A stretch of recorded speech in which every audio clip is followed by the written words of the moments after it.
मेरे साथ बोलिए, भारत माता की, भारत माता की। मंच पर उपस्थित प्रदेश अध्यक्ष पांडिचेरी के भारतीय जनता पार्टी के और विधायक वी स्वामीनाथन जी, जिन्होंने अभी अभी भारतीय जनता पार्टी ज्वाइन कर भारतीय जनता पार्टी को आगे बढ़ाने में बड़ी भूमिका निभाई है, ऐसे श्री ए नमशिवायम जी, हमारे प्रभारी और केंद्रीय मंत्री श्री अर्जुन राम मेघवाल जी, हमारे संगठन के प्रभारी श्रीमान निर्मल कुमार सुराना जी, श्री इम्बलम आर सेल्वम जी, आज जिन्होंने भारतीय जनता पार्टी ज्वाइन की है, ऐसे श्री जॉन कुमार जी खड़े हुए, John Kumar ji ex MLA, Shri के वेंकटेशन जी, श्री अरुल मुरुगन जी, श्री रामलिंगम जी, Shri VP Ramesh ji, Shri VT Ramesh ji, advocate VVN Richard जी, श्री दामोदरन जी, श्री सरवण जी, और आज यहां पर मंच पर उपस्थित भारतीय जनता पार्टी के सभी नेतागण और आज इस कराईकल की पवित्र भूमि पर आए हुए, इतनी बड़ी संख्या में आए हुए प्यारे भाइयों और बहनों, वणक्कम, नमस्कार। இந்த மேடையிலே வீற்றிருக்கும் பாரதிய ஜனதா கட்சியின் மாநில தலைவர் திரு சுவாமிநாதன் அவர்களுக்கும், சமீபத்தில் கட்சியில் இணைந்து கட்சியின் பெயரையும் புகழையும் உயர்த்தி கொண்டிருக்கும் திரு சுவாமிநாதன் அவர்களையும், மற்றும் இந்த மாநிலத்தின் தேர்தல் பொறுப்பாளர் மாண்புமிகு மத்திய அமைச்சர் திரு அர்ஜுன் ராம் மேக்வால் அவர்களையும், திரு பொறுப்பாளர் திரு நிர்மல் குமார் சுரானா அவர்களையும், नाम रिपीट मत करो, बाकी बात बताओ, அவர்கள் அனைவரையும் இங்கே வரவேற்கிறோம். இங்கே காரைக்காலில் புனித பூமியில் இத்தனை பெரிய கூட்டமாக வந்திருக்கும் மக்களாகிய உங்கள் அனைவரையும் வணங்கி போற்றி இந்த மகிழ்ச்சியை தெரிவித்துக் கொள்கிறேன். आज मैं जब इस महान भूमि पर आया हूं तब कराईकल अमैयार को याद कर उनको मैं प्रणाम करता हूं, जिन्होंने महिला जागृति के लिए, महिलाओं को समाज में प्रस्थापित करने के लिए 6ठी शताब्दी में बहुत बड़ा योगदान दिया। இந்த பூமியிலே தோன்றிய காரைக்கால் அம்மையார் 17ஆம் நூற்றாண்டிலேயே பெண்களின் மேன்மைக்காகவும் உயர்வுக்காகவும் குரல் கொடுத்தவர். காரைக்கால் அம்மையாரை வணங்கி என் உரையை தொடங்குகிறேன். आज जब मैं यहां आया हूं तब यही विराजमान तिरुनल्लर शनीश्वरन मंदिर के भगवान शिव को भी प्रणाम कर मैं मेरी बात की शुरुआत करना चाहता हूं. இங்கே தர்ப்பணேஸ்வரர் கோவிலில் நிறைந்திருக்கும் திருநள்ளாறு சனீஸ்வர பகவானையும் வணங்கி போற்றி என் உரையை தொடங்குகிறேன். मित्रों, ये पांडिचेरी की भूमि, पुदुचेरी की भूमि बड़ी पवित्र भूमि है। यहां पर कई बार महाकवि सुब्रमण्यम भारती ने भी लंबे लंबे समय तक निवास किया और श्री अरविंदो ने भी जब आध्यात्मिक यात्रा शुरू की तो पुदुचेरी को ही पसंद कर अपना आगे की जीवन की यात्रा को इस स्थान पर करने का निर्णय किया. காரைக்காலின் புனித பூமி புதுச்சேரியிலேதான் மகான்களும் பிரபல சித்தர்களும் தோன்றி இருக்கிறார்கள், வாழ்ந்திருக்கிறார்கள். மகாகவி பாரதியார் இங்கேதான் நீண்ட காலம் வாழ்ந்திருக்கிறார். அரவிந்தர் யோகியாக இந்த இடத்தை தான் தேர்வு செய்து தனது வாழ்நாளில் ஆன்மீக பணி செய்தார். मित्रों, आज जब मैं यहां आया हूं, दिल्ली में काफी सारे साथी मुझे मिल चुके हैं. मैंने पुदुचेरी की यहां की परिस्थिति के बारे में भारतीय जनता पार्टी के कार्यकर्ताओं से पूरी जानकारी ली है और मेरे राजनीतिक अनुभव के आधार पर मैं कहना चाहता हूं, अगले चुनाव में पुदुचेरी में भारतीय जनता पार्टी के नेतृत्व में एनडीए की सरकार बनने जा रही है। நண்பர்களே, இங்கே வந்திருக்கும் அனைவரையும் நான் ஏற்கனவே சந்தித்திருந்தாலும் இங்கே புதுச்சேரியிலே இப்போது இங்கே வந்து இங்கிருக்கும் நிகழ்வுகளையும் என் கண்ணார கண்டு மகிழ்ந்து கொண்டிருக்கிறேன். இங்கே நடந்திருக்கும் நிகழ்வுகளை என் அரசியல் அனுபவத்தை வைத்து உங்கள் முன் சொல்கிறேன். வரும் தேர்தலில் பாரதிய ஜனதா கட்சியின் தலைமையிலேதான் புதிய ஆட்சி மலரப் போகிறது. இதுதான் உண்மை. मित्रों, हम जब से केंद्र में प्रधानमंत्री नरेंद्र मोदी जी की सरकार आई, 2014 से हम प्रयासशील थे कि पुदुचेरी छोटा सा प्रदेश है, केंद्र शासित प्रदेश है, ये पूरे देश भर के अंदर एक मॉडल राज्य बने। नरेंद्र मोदी जी ने 115 से ज्यादा योजनाओं को यहां भेजकर पुडुचेरी के सर्वांगीण विकास के लिए आगे कदम बढ़ाए। मगर यहां एक सरकार थी जो छोटी पॉलिटिक्स करना चाहती थी। इनके मन में डर था कि अगर ये योजनाएं पुडुचेरी के अंदर लोकप्रिय होती है तो उनकी नींव खत्म हो जाएगी। इन्होंने योजनाओं को नीचे नहीं दिया। नारायणसामी की सरकार इसके लिए जिम्मेदार है। मगर मैं आज आपको वादा करता हूं, एक बार आप भारतीय जनता पार्टी को मैंडेट दीजिए, एक छोटे से राज्य को हम भारत का गहना बनाकर दुनिया के सामने रखेंगे।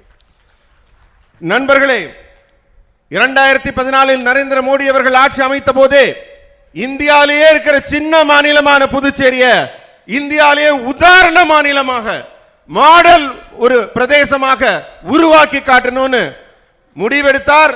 115 திட்டங்களை இந்த மாநிலத்துக்காக அனுப்பி வச்சார். ஆனா இங்க இருந்த அரசாங்கம் மிகவும் சின்னத்தனமாக மிகவும் கீழ்த்தரமாக நடந்து அந்த திட்டங்கள் எல்லாம் வராம தடுக்கிற வேலையை மட்டும்தான் நாராயணசாமி பண்ணார். மக்களுக்கு நல்ல திட்டங்கள் வராம கெடுத்துட்டார். ஆனா நான் உங்களுக்கு ஒரு உத்தரவாதம் தரேன், ஒரே ஒரு முறை பாரதிய ஜனதா கட்சியை ஆட்சியில் அமர்த்தி பாருங்கள், புதுச்சேரி இந்தியாவின் மிகச்சிறந்த மாநிலமாகும். मित्रों, अभी अभी बड़ा कोहराम मचा है कि कांग्रेस की सरकार टूट गई। कांग्रेस के कुछ मित्र भारतीय जनता पार्टी में ज्वाइन हो गए। मैं आपको बताना चाहता हूं कि कांग्रेस आरोप लगा रही है कि भारतीय जनता पार्टी ने उनकी सरकार को गिराया। भाई, आपने मुख्यमंत्री ऐसा व्यक्ति बनाया था जो अपने सर्वोच्च नेता के सामने ट्रांसलेशन करने में भी झूठ बोले। इस प्रकार के झूठे व्यक्ति को आपने मुख्यमंत्री बनाया। நண்பர்களே, இங்கிருக்கும் காங்கிரஸ் ஆட்சி தானாக கவிழ்ந்து விட்டது. அதிலிருந்த காங்கிரஸ் தலைவர்கள் எல்லாம் ஒருவர் பின் ஒருவராக பாரதிய ஜனதா கட்சியிலே வந்து தன்னை இணைத்துக் கொண்டிருக்கிறார்கள். நாராயணசாமி அவர்களே, உங்களுக்கு நான் சொல்லிக் கொள்கிறேன், இந்த நிகழ்வு எல்லாம் நடக்கிறதுக்கு என்ன காரணம்? அவங்களெல்லாம் என்ன நடக்கிறாங்களே உங்களுக்கு புரிஞ்சுக்க முடியலையே. உங்க தலைவருக்கே நீங்க பொய் சொன்னவராச்சே. அப்ப உங்க கூட இருந்தவங்களுக்கு எல்லாம் பொய் சொன்னதுனால தானே அவங்க எல்லாம் உங்களை விட்டு பிரிஞ்சு வந்திருக்காங்க. मित्रों, मुझे मालूम नहीं है देश में बेस्ट रीलर अवार्ड दिया जाता है या नहीं दिया जाता है, मगर बेस्ट रीलर अवार्ड, सबसे बड़ा झूठ बोलने का अवार्ड अगर दिया जाता है तो बेस्ट रीलर अवार्ड नारायणसामी जी को जरूर मिलना चाहिए। உலகத்திலே நல்ல பொய் சொல்றவருக்காக ஒரு விருது கொடுக்கணும்னா அது உங்க முன்னாள் முதலமைச்சர் நாராயணசாமிக்கு தான் அந்த பொய் சொல்ற விருது கொடுக்கணும். मित्रों, उनकी नजर पुडुचेरी के विकास के लिए नहीं होती थी। उनकी नजर गांधी परिवार की सेवा करने में और चरण स्पर्श करने में ही इनका ध्यान रहता था। அவரோட எண்ணம் நோக்கம் செயல் எல்லாம் மக்கள் முன்னேறணும்னு நினைக்கலீங்க. அந்த காந்தி குடும்பம்னு சொல்லிட்டு இருக்காங்களே டெல்லியில, அவங்க வளர்ச்சியை தான் நினைச்சு அவர் செயல்பட்டார், மக்கள் வளர்ச்சி பத்தி நினைக்கல. मित्रों, आप मुझे बताइए, ये इतने सारे बड़े बड़े नेता पुदुचेरी के भारतीय जनता पार्टी ज्वाइन कर रहे हैं। कांग्रेस पार्टी वंशवाद और परिवारवाद के कारण केवल पुदुचेरी में नहीं पूरे देश भर में बिखर रही है। காங்கிரஸ் கட்சியிலிருந்து எல்லா தலைவர்களும் ஒருத்தரா இங்க வந்துட்டு இருக்காங்க. இது காரணம் என்ன? அங்க என்ன மகாராஜா மாதிரி குடும்ப ஆட்சி நடக்குது. நான் சொல்றேன், பாண்டிச்சேரி மட்டுமில்ல, மொத்த இந்தியாவிலிருந்தும் காங்கிரஸ் காணாமல் போகும். क्योंकि वहां पर मेरिट का स्थान नहीं है। मैं पुदुचेरी की जनता को याद कराना चाहता हूं, गत चुनाव में कांग्रेस पार्टी नमः शिवायम के नेतृत्व में चुनाव लड़ी और जब मुख्यमंत्री बनाने का बारी आई तो गांधी परिवार के पैर कौन पकड़ता है, इसको मेरिट मानकर नारायण सामी को मुख्यमंत्री बना दिया। इससे बड़ा पुदुचेरी की जनता के साथ धोखा और कोई नहीं हो सकता। நண்பர்களே, ஒரு முக்கியமான விஷயம் நீங்க கவனிக்கணும். நம்ம நமச்சிவாயம் அவர்கள் தலைமையில் ஆட்சி அமைக்கிறோம் சொல்லி போன தேர்தல்ல அவர் ஆட்சியை பிடிச்சாரு. ஆனா மேல போய் டில்லியில காந்தி குடும்பத்து காலை பிடிச்சாரு. காலை பிடிச்சு ஆட்சியை தாமாங்கினாரு. தகுதிக்கும் திறமைக்கும் என்றைக்குமே அவர் வாய்ப்பு கொடுத்ததில்ல. கால் கையை பிடிச்சு பதவி பிடிக்கிறதுல தான் அவர் கவனம் இருந்தது. இது புதுச்சேரி மக்களுக்கு செய்த துரோகம் இல்லையா? நீங்க போட்ட வாக்கு அவர் அவமானப்படுத்தலையா? मित्रों, यहां पर इस छोटे से प्रदेश में भ्रष्टाचार की गंगा को बहाने का काम ये नारायण सामी सरकार ने किया। இங்கே ஊழலை மட்டும் வளர்க்கும் ஒரே வேலையை தான் அவர் உருப்படியா செஞ்சிருக்காரு. धोती सारी स्कैम 15,000 करोड़ जो भारत सरकार ने यहां सीधे भेजे। मैं आज आप लोगों को पूछना चाहता हूं, आपके गांव में ये 15,000 करोड़ रुपया आया है क्या? புதுச்சேரியின் வளர்ச்சிக்காக மத்திய அரசு நாராயணசாமியின் அரசுக்கு 15,000 கோடி ரூபாய் வழங்கி இருக்கு. அதெல்லாம் முன்னுக்கு வரணும்னு. ஆனால் நீங்க சொல்லுங்க, உங்க ஊர்ல எல்லாம் அந்த பணத்தோட வளர்ச்சியோ திட்டங்களோ வந்து சேர்ந்திருக்கா? आया है क्या? வந்திருக்கா? பதில் சொல்லுங்க. तो मोदी जी ने भेजा हुआ 15,000 करोड़ कहां गया? ये नारायण सामी ने ये 15,000 करोड़ रुपया कट मनी कर गांधी परिवार की सेवा में दिल्ली भेज दिया।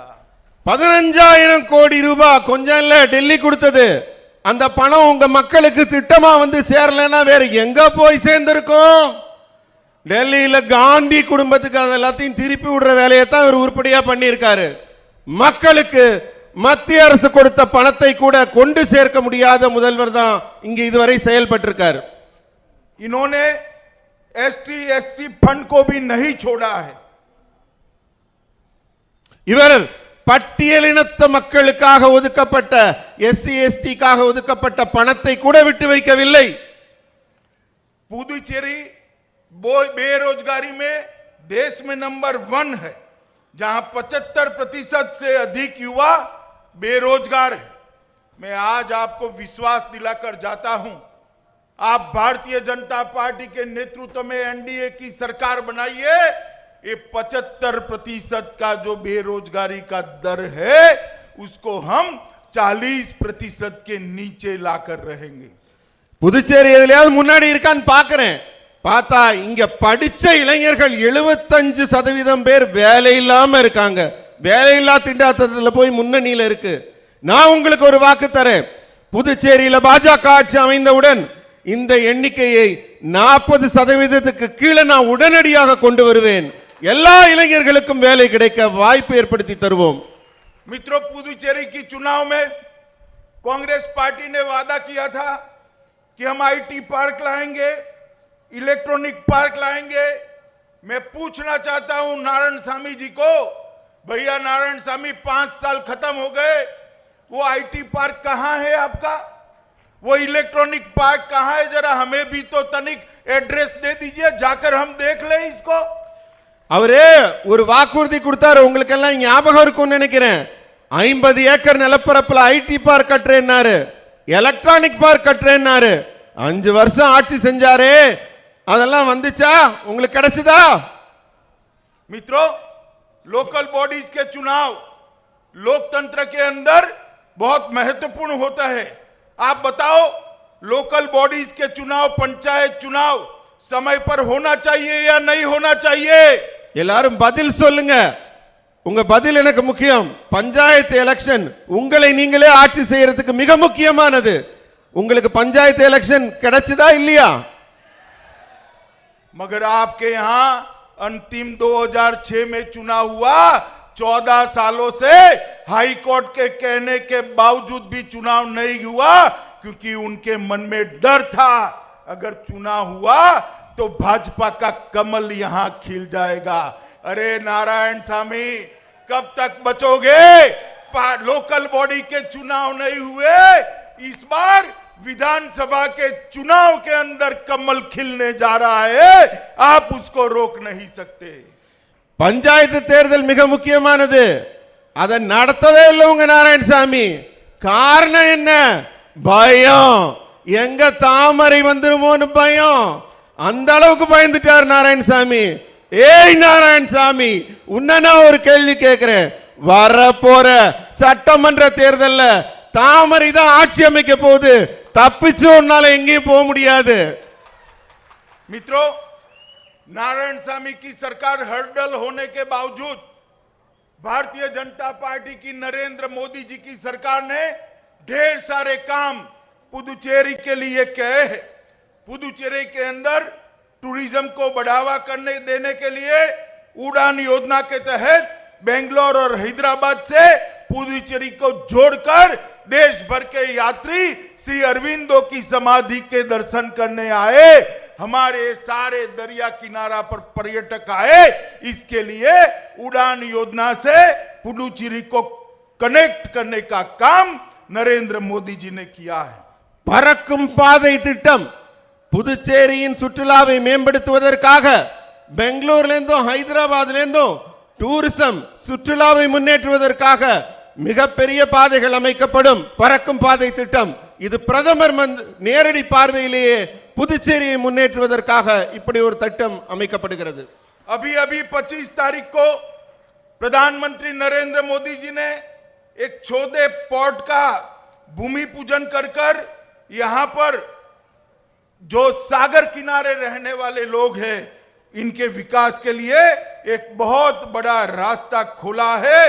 और ये पोर्ट 2009 से बंद था, अब बहुत जल्दी ही शुरू होने जा रहा है। இப்ப 25ஆம் தேதி இங்க வந்திருந்தாரே நம்ம மாண்புமிகு பாரத பிரதமர் நரேந்திர மோடி அவர்கள் கடல்புற மக்களின் மேம்பாட்டுக்காக பல திட்டங்களை இங்கே தொடங்கி வந்திருக்கிறார். அது இந்த பகுதியில் வாழும் எல்லா பிரதேச பாண்டிச்சேரி காரைக்கால் மக்களுக்கு மிகப்பெரிய ஒரு மேம்பாடாக அந்த திட்டங்கள் அமைய இருக்கிறது.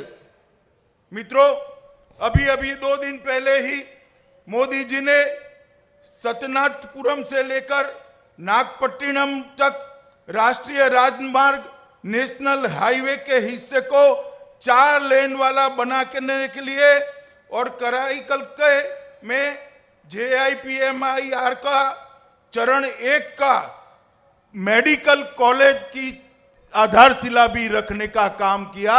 मुझे बताओ, कभी इतने छोटे से स्थान पर मेडिकल कॉलेज किसी सरकार ने दिया है? ये नरेंद्र मोदी सरकार है जो हमारे स्थान के विकास के लिए समर्पित है। மக்களே, நீங்க எல்லாம் கொஞ்சம் சிந்திச்சு பாருங்க. இப்ப 2 நாள் முன்னாடி பிரதமர் அறிவிச்சிட்டு போயிருக்கார் காரைக்கால்ல மருத்துவ கல்லூரி அமைய இருக்குன்னு. இதுவரைக்கும் இது போல நடந்திருக்கா? இந்த சின்ன பிரதேசத்துக்கு ஒரு மருத்துவ கல்லூரியை மத்திய அரசு அமைக்கிற இவ்வளவு பெரிய ஒரு திட்டத்தை இதுவரை யாராவது உங்களுக்காக கொடுத்திருக்காங்களா? நம்ம நரேந்திர மோடி அரசு தான் கொடுத்திருக்கு. புதுசா நெடுஞ்சாலை திட்டம் நாகப்பட்டினம் வரை காரைக்கால் வழியாக போக இருக்கு. இது மாதிரி காரைக்கால் மாவட்டத்தின் நேரடி வளர்ச்சிக்காகவும் பல புதிய திட்டங்கள் மத்திய அரசால் இப்போது உருவாக்கப்படுகிறது. मित्रों, हमारे पुदुचेरी में और कराईकल में मछुआरों के लिए, मछली के व्यवसाय के लिए बहुत बड़ी पोटेंशियलिटी पड़ी है, संभावनाएं पड़ी है। अभी राहुल गांधी यहां आए कुछ दिन पहले, उन्होंने कहा, अरे मोदी जी, आप मछुआरों के लिए अलग डिपार्टमेंट क्यों नहीं बनाते हो? भैया राहुल, तुम वैकेशन पर थे, मोदी जी ने ऑलरेडी 2 नया विभाग बनाने का काम 2019 में ही समाप्त कर दिया है। आपको ये मालूम नहीं है। இந்த பாண்டிச்சேரி காரைக்கால் பகுதியில் மீனவர்கள் நிறைந்திருக்கிறார்கள். மீனவ மக்களுக்கு மிகப்பெரிய தொழில் வாய்ப்பு இருக்கிறது. கொஞ்ச நாள் முன்னாடி இங்க வந்திருந்தாரு பாருங்க நம்ம ராகுல் காந்தி. அவர் கேட்கிறாரு, ஏ மோடி, நீங்க ஏன் வந்து இங்க இருக்கிற மீனவ மக்களுக்காக ஒரு தனி துறையை உருவாக்கலன்னு. எனக்கு சிரிப்பு தான் வருது. ஏன்னா அவர் டூர் போயிருந்தாரா தூங்கிட்டு இருந்தாரான்னு தெரியல. 2019 மீனவர்களுக்கான தனி துறையை உருவாக்கி இருக்கிறார் நம் பாரத பிரதமர். அது கூட தெரியாம அவர் வந்து கேள்வி கேட்டுட்டு போறாரு. मैं पुदुचेरी की जनता को पूछना चाहता हूं कि जिस पार्टी के नेता 4 टर्म से लोकसभा में है, उसको यह भी मालूम नहीं है कि 2 साल से इस देश में मत्स्य पालन विभाग शुरू हो चुका है. वो पुदुचेरी का कल्याण वो पार्टी कर सकती है क्या? बताइए भाइयों. ஒரு கட்சியின் தலைவர் வர்றாரு, உங்க மாநிலத்துக்கு வந்து பேசுறாரு. அவர் ஒரு கேள்வி கேட்கிறாரு, மீனவர்களுக்கான தனி துறை தனி டிபார்ட்மெண்ட் ஏன் உருவாக்கலன்னு. 2 வருஷமாக மீனவர்களுக்கான தனி அமைச்சகமே நடந்துட்டு இருக்கு. அது கூட தெரியாம ஒருத்தர் வந்து என்னத்தை தான் செய்ய போறாரு உங்களுக்கு? இதைத்தான் நீங்க சிந்திச்சு பார்க்கணும். அடிப்படை ஞானமும் அறிவும் இல்லாமல் அவர் வந்து இங்க பேசிட்டு போயிருக்காரு. मित्रों, मत्स्य पालन के महत्वपूर्ण इंफ्रास्ट्रक्चर की खामियों को दूर करने के लिए 20,000 करोड़ रुपए का बजट भारतीय जनता पार्टी की सरकार के प्रधानमंत्री नरेंद्र मोदी जी ने दिया है, जो 50 लाख से ज्यादा लोगों को रोजगारी देगा और भारत की मत्स्य निर्यात को, एक्सपोर्ट को $1 ट्रिलियन तक ले जाने का काम करेगा. मैं आपको बताना चाहता हूं कि इसका सबसे बड़ा फायदा हमारे पुदुचेरी को मिलने वाला है. நண்பர்களே, நாடு முழுவதும் கட்டமைப்பை மேம்படுத்துவதற்காக 20,000 கோடி ஒதுக்கி இருக்கார். மீனவர்கள் நலனுக்கு கிட்டத்தட்ட 50 லட்சம் பேர் பயன்பெறதுக்கான திட்டங்கள் உருவாக்கி இருக்கார். $1 ட்ரில்லியன். எனக்கு தமிழ்ல சொல்ல தெரியல, 1 ட்ரில்லியன் 10 லட்சம் கோடி வரும். அதுபோல மிகப்பெரிய நலத்திட்டங்கள் உருவாக்கி இருக்காங்க. நான் உங்களுக்கு ஒரு வாக்கு தரேன், அத்தனை திட்டங்களுடைய பலன்களும் அதிகமாக புதுச்சேரியை வந்தடைய நான் பொறுப்பேற்றுக்கிறேன். मित्रों, ब्लू रेवोल्यूशन स्कीम के तहत गहरे समुद्र में मछली पकड़ने के लिए मैकेनिकल बोट खरीदने के लिए 40 लाख रुपए की सब्सिडी मछुआरों को भारतीय जनता पार्टी की नरेंद्र मोदी सरकार देती है. மீன் பிடிக்க போறாங்கல்ல நம்ம சகோதர மீனவர்கள், அவங்க போட் தானியங்கி படகு வாங்குறதுக்கு 40 லட்சம் ரூபாய் மானியமா தருது கவர்மெண்ட். और अकेले पुदुचेरी को ब्लू रेवोल्यूशन स्कीम के तहत ही और स्कीमें अलग 39 करोड़ रुपया देने का काम किया है, जिसका फायदा 47,347 मछुआरा भाइयों ने उठाया है. நீல புரட்சி திட்டத்தின் கீழே இதுவரை பல முன்னேற்ற திட்டங்கள் ஏற்படுத்தப்பட்டிருக்கு. 29 லட்சம் கோடி ரூபாய் அளவிற்கு அதுக்கான திட்டம் மொத்த தொகை ஒதுக்கப்பட்டிருக்கு. நேரடியாக தென் பிராந்தியத்தை 47,000 மேற்பட்ட மீனவர்கள் இதுவரை பயன்பெறுவதற்காக அதில் சேர்க்கப்பட்டிருக்கிறார்கள் அந்த திட்டத்தில். भाइयों और बहनों, ये यूटी है. भारत सरकार की ढेर सारी स्कीमें मोदी जी ने यहां लागू की है. यहां पर स्वच्छ भारत मिशन के तहत 100% घरों में 89,090 घरों में शौचालय टॉयलेट बनाने का काम समाप्त कर दिया गया है. இங்கே கிட்டத்தட்ட 90,000 குடும்பங்களுக்கு வீடுகள்ல இலவச கழிப்பறை மத்திய அரசால கட்டி தரப்பட்டுள்ளது. இதுவரை சுற்றுப்புற சுகாதார மேம்பாட்டுக்காக 90,000 குடும்பங்கள் இருக்கிற வீடுகளுக்கு இலவச கழிப்பறை கட்டி தரப்பட்டுள்ளது. एक राष्ट्र एक ration card, one nation one ration card की स्कीम पूरी 100% 6,25,000 फैमिली को यहां मिल गई है. अगर पुदुचेरी से कोई तमिलनाडु के अंदर नौकरी के लिए जाता है तो उसको भी अपना राशन तमिलनाडु हो, कर्नाटक हो, हैदराबाद हो, केरल हो, कहीं पर भी मिल सके, इस प्रकार की व्यवस्था नरेंद्र मोदी सरकार ने की है. குடும்பங்களுக்கு ரேஷன் கார்டு கொடுக்கறாங்க. அந்தந்த மாநில அரசுக்கு அந்த பொறுப்பு இருக்கு ரேஷன் கொடுக்கிறதுக்கு. ஆனா மோடி என்ன செஞ்சாரு? ஒரே நாடு ஒரே காடுன்ற திட்டம் கொடுத்தாரு. புதுச்சேரியிலேருந்து தொழில் முறையாக வேற மாநிலங்களுக்கு மாற்றி செல்பவர்கள் அந்தந்த மாநிலங்களில் சென்னையோ கர்நாடகமோ ஆந்திராவோ எங்க போனாலும் அந்தந்த மாநிலங்கள்லயும் அவங்க ரேஷன் பொருள் வாங்குற வசதி மோடி ஆட்சியில் தான் உருவானது. मित्रों, पुदुचेरी को केरोसिन मुक्त बनाना मतलब हर एक घर में, गरीब से गरीब घर में गैस का सिलेंडर पहुंचाने का काम जो 70 साल से कांग्रेस पार्टी नहीं कर पाई, भारतीय जनता पार्टी ने 5 साल के अंदर पूरा कर दिया है. பெண்கள் எல்லாம் வீட்ல சமைக்க விறகையும் சீமன் அடுப்பையும் யூஸ் பண்ணி கஷ்டப்பட்டுட்டு இருந்தாங்க. 70 ஆண்டு காலமாக காங்கிரஸ் அரசு இந்த மாதிரி துன்பப்படுற சமையல் அறையிலேயே மூழ்கி கிடக்கிற பெண்கள் பத்தி கவலைப்படல. 5 ஆண்டுகள்ல மண்ணெண்ணெய் அடுப்பே இல்லாத மாநிலமாக மாற்றி காட்டியவர் மோடி அவர்கள். எல்லாருக்குமே உஜ்வாலா ஸ்கீம்ல இலவச சிலிண்டர் கொடுத்தாரு. प्रधानमंत्री आयुष्मान भारत योजना यहां लागू कर दी गई है. हजारों लोगों ने इसका फायदा लिया है. करोड़ों रुपया भारत सरकार ने सीधा उनके ऑपरेशन का चुकाया है. 24 से ज्यादा अस्पताल ये छोटे से प्रदेश के अंदर एमपैनल करने का काम नरेंद्र मोदी सरकार ने किया है. மருத்துவ காப்புறுதி திட்டம் உங்களுக்கு தெரியுமா? புதுச்சேரி மாநிலத்தில் மட்டும் 24 மருத்துவமனை இலவசமாக உங்களுக்கு இந்த திட்டத்தின் கீழே மருத்துவ உதவி தருது. ஆயுஷ்மான் பாரத் திட்டத்தின் கீழே. मित्रों, यहां पर जल जीवन मिशन भी लागू हो रहा है. मैं आप सभी को आश्वस्त करना चाहता हूं कि आप भाजपा की सरकार बनाइए, एनडीए की सरकार बनाइए. 2022 आजादी के 75 साल जब होंगे तब यहां पर हर गरीब के घर में नल से, पाइपलाइन से शुद्ध पीने का पानी पहुंचाने का काम ये भारतीय जनता पार्टी की सरकार करेगी.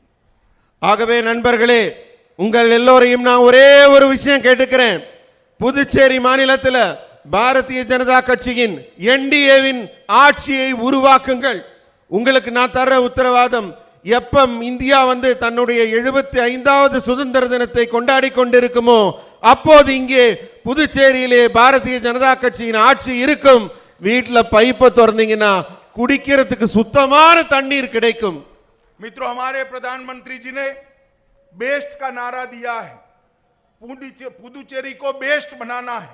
बेस्ट का मतलब है बी से होता है बिजनेस, ई से होता है एजुकेशन, एस से होता है स्पिरिचुअल हब और टी से होता है टूरिज्म. ये बेस्ट के 4 शब्दों ही पुदुचेरी के विकास की एक नींव है. इसके आधार पर ये पुदुचेरी को देश का गहना बनाने का काम ये भारतीय जनता पार्टी की सरकार करेगी. நண்பர்களே, 25ஆம் தேதி நம்ம பாரத பிரதமர் உங்ககிட்ட பேசினாரு. என்ன சொன்னாரு?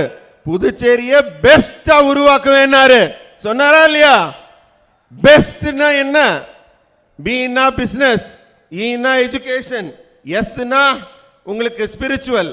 அதனால வணிகம், கல்வி, ஆன்மீகம், சுற்றுலா இது 4லையும் புதுச்சேரியை உன்னதமான மாநிலமாக ஆக்கி காட்டுவேன்னு சொல்லியிருக்காரு.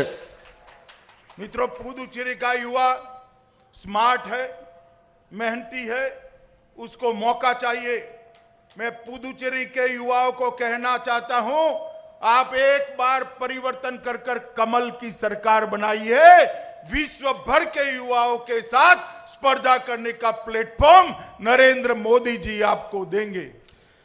புதுச்சேரியில கல்வி அறிவு மிக அதிகம். இங்க இருக்க இளைஞர்கள் திறமை வாய்ந்த இளைஞர்கள் இங்க இருக்கிறவங்க எல்லாம். ஆனா அந்த திறமைக்கு இங்க இதுவரைக்கும் தீனி போடப்படல. புதுச்சேரியில இருக்க இளைஞர்களே, ஒரு முறை ஆட்சியை மாற்றி காட்டுங்கள். உங்கள் அத்தனை பேர் தலை எழுத்தையும் கல்வி வாய்ப்பையும் வேலை வாய்ப்பையும் பாரதிய ஜனதா கட்சி கண்டிப்பாக மாற்றி காட்டும். मित्रों, सबसे अंत में मैं आप लोगों से क्षमा प्रार्थी भी हूं क्योंकि मैं महान तमिल भाषा में बोल नहीं सकता. मुझे भी तमिल भाषा में अगर मैं बोल सकता तो बहुत अच्छा लगता. நண்பர்களே, உங்க எல்லார்கிட்டயும் நான் ஒரு மன்னிப்பு கேட்டுக்கிறேன். என்னன்னா உலகின் உன்னதமான மூத்த தமிழ் மொழியில் என்னால பேச முடியலையேங்கிற ஏக்கம் எனக்கு இருக்கு. நான் அதுல பேசியிருந்தா இன்னும் ரொம்ப சந்தோஷப்பட்டிருப்பேன். मगर आज मन की बात में हमारे प्रधानमंत्री जी ने कहा है कि वो सीएम थे तब भी तमिल सीखना चाहते थे, व्यस्तता के कारण सीख नहीं पाए.